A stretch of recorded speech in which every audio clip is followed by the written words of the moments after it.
जेकरा को मदद करे छो और वो अगर बेईमान हो जाए ओकरा नाम हरामे न कहो। हां, ओकरा नाम हरामे न कहो।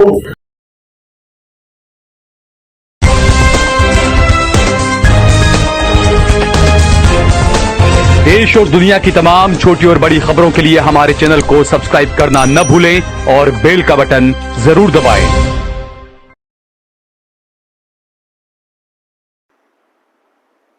नमस्कार दोस्तों, स्वागत है आपका देश लाइव में और आपके साथ मैं हूं आशिमा त्यागी।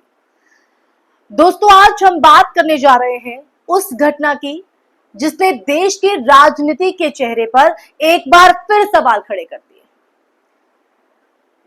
तो आज की जो चर्चा है वो ध्यान से सुनेगा, बेहद खास है, गंभीर भी है और सोचने में है।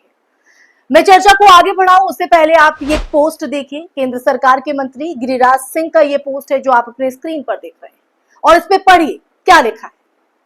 दोस्तों, एक तरफ भारत की संसद में संविधान की शपथ ली जाती है, समानता, भाईचारा, न्याय और बिना किसी भेदभाव की सेवा की ये शपथ होती है।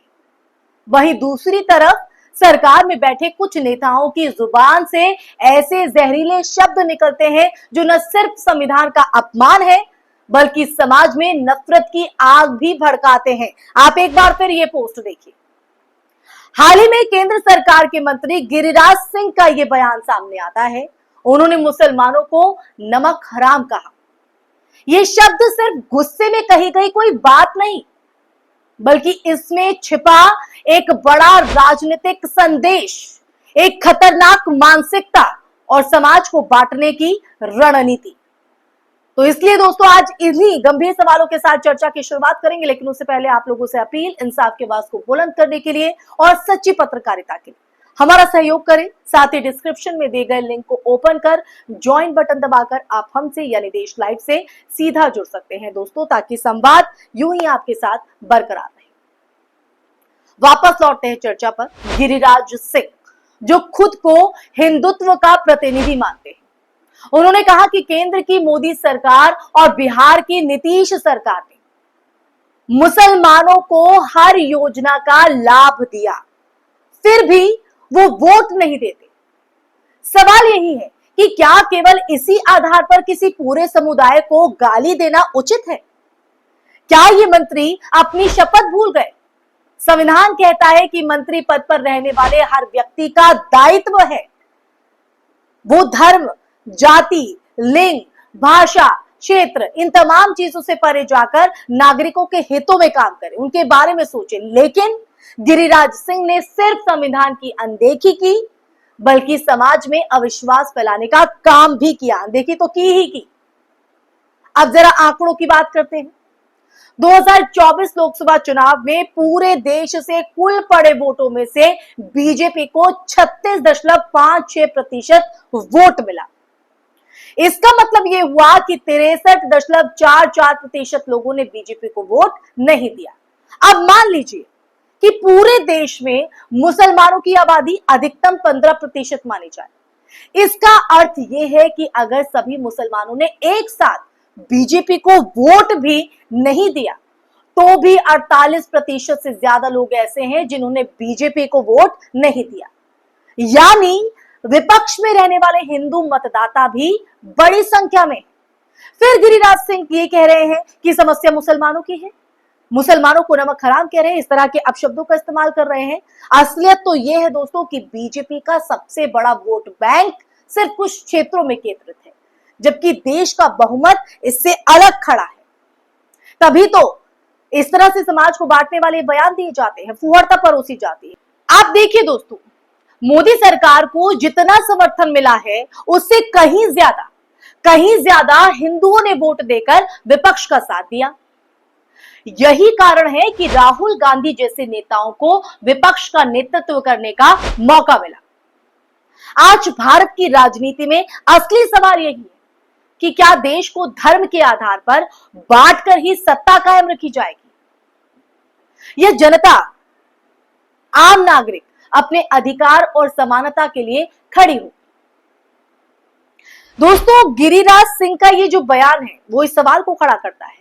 गिरिराज सिंह का बयान इसलिए भी गंभीर है क्योंकि ये एक मंत्री का बयान है, जनता के नुमाइंदे का बयान है। जब सत्ता का कोई व्यक्ति इस तरह की भाषा का इस्तेमाल करता है, बोलता है, तो आम जनता की बात करें तो आम जनता भी उसी राह पर चल पड़ती है। नफरत फैलती है, समाज में हिंसा बढ़ती है, जहर घुलता है और लोकतांत्रिक संस्थाएं कमजोर होती हैं। संविधान में दिए गए अधिकार कागज पर रह जाते हैं दोस्तों। और ऐसे वक्त में अगर बात करें तो सवाल उठता है कि क्या हम लोकतंत्र के नाम पर एक ऐसे माहौल को स्वीकार करेंगे जहां समाज को तोड़ने वाली बातें हो, सत्ता के शीर्ष से कहीं ना कहीं वो कही जाए। दोस्तों, हमें यह समझना होगा कि मुसलमानों को योजनाओं का लाभ मिला हो या ना मिला हो, इससे ऐसे में उनकी राजनीतिक पसंद तय नहीं होती है। नागरिकों को अपने विचार नीति के आधार पर वोट देने का अधिकार है, उसकी आजादी होनी चाहिए, लोकतंत्र की बुनियाद है। क्या किसी मंत्री को यह अधिकार है कि वो नागरिकों की राजनीतिक पसंद पर गाली दे? किसने दिया ये हक? अगर ऐसा होगा तो क्या हम लोकतंत्र की बात कर सकते हैं? क्या हम लोकतंत्र के हिसाब से जी रहे हैं जिसकी दुहाई हम विश्व में देते हैं? देश में जितने हिंदू हैं उससे बड़ी संख्या आज भी सरकार से असंतुष्ट है। बेरोजगारी, महंगाई, शिक्षा, स्वास्थ्य जैसी जो समस्याएं हैं उसने आम जनमानस को परेशान किया है, हताश किया है। इन मुद्दों पर सरकार की विफलता साफ है और ऐसे में विपक्ष का समर्थन जो बढ़ता है वो स्वाभाविक है, उसमें क्या गलत है? इसे समझने के बजाय गिरिराज सिंह ने पूरे समुदाय को निशाना बना दिया, गाली दी, पुअर शब्दों का इस्तेमाल किया, जबकि असल मुद्दा यह है कि लोगों ने अपने जीवन से जुड़े सवालों पर वोट दिया है, ना कि धर्म के आधार पर। आप कितना भी लोगों को बांटने की कोशिश कीजिए, आपके जहरीले बयान लोगों के ऊपर प्रभाव नहीं डालेंगे। और अंत में इस चर्चा में मैं यही कहूंगी कि लोकतंत्र की असली ताकत जनता है, आप और हम हैं। किसी समुदाय को गाली देकर या नफरत फैलाकर कोई भी सरकार लंबे वक्त तक टिक नहीं सकती। और ये बीजेपी अब सच्चाई को मान रही है। संविधान ने हमें बराबरी का अधिकार दिया है और हमें यही याद रखना है दोस्तों कि किसी भी नेता की व्यक्तिगत सोच से बड़ा है राष्ट्र का संविधान, जिसके तहत हम चलते हैं। गिरिराज सिंह जैसे नेताओं के बयान से हमें सावधान रहना होगा, सचेत रहना होगा, सतर्क रहना होगा। नफरत के खिलाफ बड़ा कहीं ना कहीं में खड़ा होना होगा, बड़ा कदम उठाना होगा, ताकि हर नागरिक बिना डर के अपनी आवाज को उठा सके। और आपकी इसी आवाज को बुलंद करने के लिए देश लाइव ऐसे मुद्दे लेकर आता है, आपकी आवाज को बुलंद करने का काम कर रहा है। तो बारी अब आप लोगों की है कि आप लोग भी हमारा सहयोग करें, ताकि ऐसे समाज के ठेकेदारों और जो समाज में नफरत फैलाने का काम कर रहे हैं, वो चाहे आम हो या खास हो, उस सोच को हम बदल सकें, उस मानसिकता को हम बदल सकें और एक लोकतांत्रिक देश जिस पहचान के साथ हमारे देश की अपनी एक अखंडता है उसे बनाए रखें। क्योंकि दोस्तों, अगर देखा जाए तो इस वक्त अगर हम देखें इन तमाम परिस्थितियों के बीच, चाहे वो बयान हो या लोगों का अहित हो, जनता में नाराजगी हो, असंतुष्टि हो, वो कहीं ना कहीं इस बात को झलकाती है कि लोकतंत्र के हिसाब से हम नहीं जी रहे हैं या फिर लोकतंत्र के मायने ही यहां पर बदल दिए गए हैं सत्ताधीशों की तरफ से अपनी सत्ता को कायम रखने के लिए, अपने हितों को साधने के लिए। जनता के हित की कोई नहीं सोच रहा है।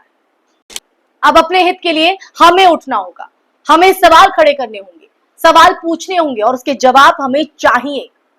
देश लाइव आपके साथ खड़ा है दोस्तों, यही हमारी ताकत है, यही हमारी पहचान और यही लोकतंत्र की असली विजय भी होगी। इसी के साथ इस चर्चा में फिलहाल के लिए बस इतना ही। ये चर्चा अगर आपको पसंद आई हो, आप मेरी बात से सहमत है, असहमत है, पसंद आई है, नापसंद आई है, इस चर्चा को सुनने के बाद आपके जहन में क्या है, कमेंट बॉक्स में कमेंट करके जरूर बताइएगा दोस्तों। साथ ही साथ इस वीडियो को ज्यादा से ज्यादा शेयर कीजिएगा ताकि हर व्यक्ति, हर नागरिक तक ये वीडियो पहुंचे, ये सच पहुंचे। साथ ही हमारे चैनल देश लाइव को सब्सक्राइब भी कीजिएगा। कुनबा जितना बड़ा होगा, सच का दायरा उतना ही विशाल होगा। इसी के साथ आप लोगों से इजाजत लेना चाहूंगी, फिर हाजिर होंगे एक नए मुद्दे के साथ। तब तक के लिए अपना ख्याल रखिए। जय हिंद, जय भारत, नमस्कार।